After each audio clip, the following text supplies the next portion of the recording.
Je voudrais m'arrêter aujourd'hui sur la prière d'action de grâce, en m'inspirant d'un épisode rapporté par l'évangéliste Luc. Alors que Jésus est en chemin, dix lépreux viennent à sa rencontre en implorant Jésus, Maître, prends pitié de nous. 17-13.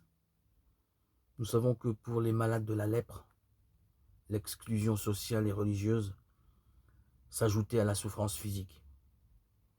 Ils étaient marginalisés. Jésus ne refuse pas de les rencontrer.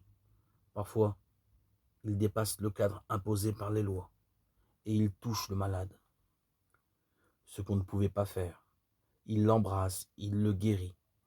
Ici, il n'y a pas de contact. À distance, Jésus les invite à se présenter aux prêtres, verset 14, qu'ils étaient chargés selon la loi de certifier la guérison. Jésus ne dit rien de plus. Il a entendu leurs prières, il a écouté leurs cris de pitié et il les envoie immédiatement auprès des prêtres. Ces 10 lépreux ont confiance. Ils ne restent pas là jusqu'à ce qu'ils soient guéris. Non. Ils lui font confiance et partent immédiatement. Et pendant leur trajet, ils guérissent tous les 10. Les prêtres auraient donc pu constater leur guérison et les réintégrer dans la vie normale. Mais c'est là que se trouve le point le plus important de ce groupe. Un seul, avant d'aller chez les prêtres, retourne en arrière remercier Jésus et louer Dieu pour la grâce reçue.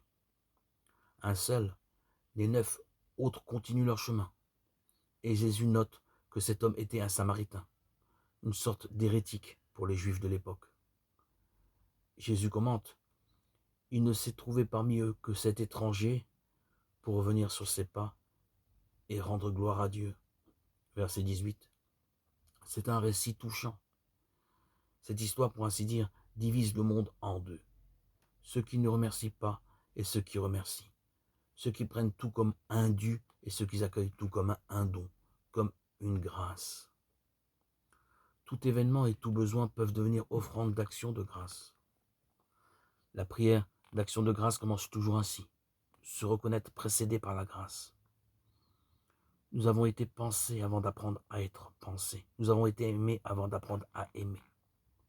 Nous avons été désirés avant qu'un désir ne naisse dans notre cœur. Si nous regardons la vie de cette façon, alors l'action de grâce devient le fil directeur de nos journées.